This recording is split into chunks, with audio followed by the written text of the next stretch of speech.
बिस्मिल्लाहिर्रहमानिर्रहीम। अस्सलाम वालेकुम। तहज्जुद के नफल बड़े प्यारे होते हैं। जब इधर इल्तिजाएं, उधर कबूलियत, इधर सजदे, उधर मुआजिज़े। कुरान में कुन फयकून का जिक्र करके अल्लाह ताला ऐलान कर रहा है, मेरे बंदे तू मांग तो सही, सब कबूल करूँगा। लोगों की नज़र में खामोशी अना है, अल्लाह की नज़र में खामोशी सब्र है। लोग बद्दुआ से तो डरते हैं, लेकिन अपने अमाल से नहीं। किसी को इसकी वसअत से ज़्यादा तकलीफ़ ना दो। जिसको अपनी ज़बान से एक बार अच्छा कह दो, फिर कभी उसे बुरा मत कहो। परेशान क्यों होते हो? मेरा रब तो 70 माओं से भी ज़्यादा प्यार करता है। तहज्जुद पढ़ते वक्त ऐसा महसूस होता है जैसे मेरा रब सिर्फ मुझे सुन रहा है। टूटने के बाद जो तुम में हिम्मत आती है ना, दरअसल तुम्हें अल्लाह थाम चुका होता है। मिलता सब कुछ है ज़िंदगी में, मगर हम गिनती उसी की करते हैं जो मिला नहीं होता। सूरह यूसुफ सिखाती है, बीमार सेहतयाब हो जाते हैं, खोए हुए भी मिल जाते हैं, मुश्किलें आसानियों में बदल जाती हैं, और बेशक सब अल्लाह के हुक्म से है। दुनिया में ऐसा कुछ नहीं है जो दुआ से ना मिल सके। मुझे बेहतर की तमन्ना थी और बेहतरीन से नवाजा गया, अल्हम्दुलिल्लाह। बेशक मेरा अल्लाह आजमाता भी है और संभालता भी है। वो बदलेगा तकदीर, वो मेरा भी तो खुदा है। देखें, हमें पता भी नहीं होता कि हमारा रब हमें किस किस मकाम से गिरने से पहले ही थाम लेता है। हाँ, मुझे मांगने की आदत है, मगर अपने अल्लाह से, लोगों से नहीं। खुद को दुनिया से बेजार जब पाओ तो कुरान उठाओ, दिल से लगाओ, रब की हो जाओ। देखो, तुम अकेले नहीं हो, अल्लाह तुम्हारे साथ है और वो हर चीज़ पर कादिर है। वो पल भर में तुम्हारी किस्मत बदल भी सकता है, इसलिए मायूस ना हो। जो तुम्हें लगता है कि नामुमकिन है, हो सकता है वही मुआजिज़ों का रास्ता हो। अपनी दुआ पर एतमाद करके, यकीन को मजबूत करके यहाँ तक आ गए हो तो आगे भी अल्लाह ही ले जाएगा। हमें लगता है कि अब तक हमारी दुआएं नहीं पहुँच रही, वो हमें सुन ही नहीं रहा, वो हमसे मोहब्बत ही नहीं करता, हालांकि वो हमें सुन लेता है। पहली बार में ही वो हमें आजमाइश से मजबूत करना चाहता है।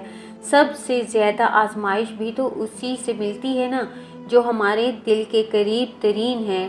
तकदीरें जिसके गुलाम है, वो मुकद्दरों का बादशाह है, जो पल भर में अमीर को गरीब और गरीब को अमीर कर दे, जो दिन को रात और रात को दिन में बदल दे, जो चींटी के कदमों के निशानात से भी वाकिफ़ है।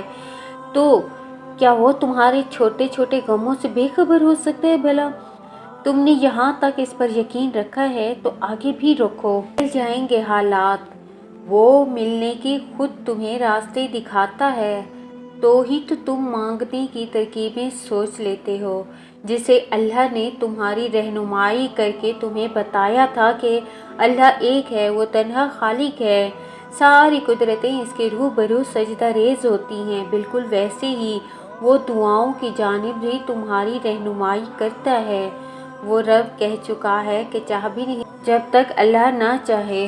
तो फिर मान लो कि उसने चाहा है ऐसा होना, तभी वो तुम्हें यहाँ तक लाया है। इस नामुमकिन को अब मुमकिन करने ही वाला है। वो तुम्हारी ज़बान पे कुन के तलब लाया है।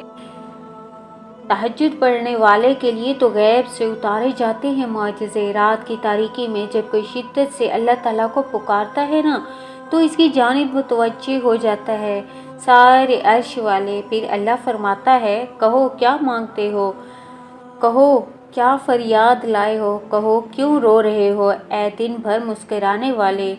फिर जब तुम अपनी अर्जियां इसे सुनाते हो और इसके रूबरू सजदे में गिर जाते हो, तो वो हुक्म देता है इन दुआओं की कबूलियत का, जिनके ख्वाब तुम्हें लगता है कि कभी नहीं आने वाला।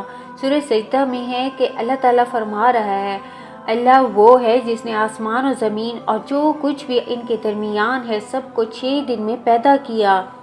तो फिर तुम्हें क्यों लगता है कि वो तुम्हारा काम नहीं कर सकता? तो फिर तुम ऐसा क्यों सोचते हो जो मांगा है नहीं मिलेगा? तो फिर तुम्हें ऐसा क्यों लगता है कि तुम्हारी दुआएं अधूरी रह जाएंगी? तो फिर तुम्हारा दिल क्यों लगता है, ये कहता है तुम्हारे सजदे अधूरे रह जाएंगे? इसके ख़जाने में तो कोई कमी नहीं है। वो आसमान तक से ज़मीन तक के सारे कामों पर कादिर है। تمہارے پاس جو کام ناممکن ہے وہ اللہ کے لیے بس ایک کن کی بات ہے۔ خدا سے کیسا شکوہ، محبت کی بھیک دنیا کے لوگوں سے، اور محبت نہ ملے تو شکوہ اللہ رب العزت سے۔ ہاتھ پھیلائے کھڑے ہو دنیا کے آگے اور نعمتیں چھن جانے کا شکوہ کرے ہو اللہ سے۔ امید لگاتے ہو دنیاوی خداؤں سے اور امید توڑنے کا شکوہ اللہ رب العزت سے۔ تم خدا کو خدا تو سمجھو، پھر تیری ہر چاہ پر اللہ کن نہ کہے تو کہنا۔ دل نہیں بدل رہا تو کیا ہوا، تہجد سے تو نصیب بھی بدل جاتے ہیں۔ تم تہجد دل سے پڑھ کر تو دیکھو، اندیکھے معجزے بھی ہو جایا کرتے ہیں۔ تہجد کی دعاؤں میں کتنی طاقت ہے، تہجد کی دعا اتنی طاقتور ہے، وہ آسمان کے پاس جاتے ہی اللہ سے اپنی بات کو منوا لیتی ہے۔ تہجد کا اہتمام کریں، انشاءاللہ تعالی آپ سے اللہ پاک راضی ہوگا۔ اللہ پاک ہمیں دین کی مکمل سمجھ نصیب فرمائے اور ہمیں نیکوکاروں میں شامل کرے۔ اللہ پاک میری اور آپ کی بخشش فرمائے، آمین ثم آمین۔ لائک اور کمنٹ کے ساتھ چینل کو سبسکرائب لازمی کریں تاکہ ہماری نئی آنے والی ویڈیو آپ تک پہنچتی رہے۔ جزاک اللہ۔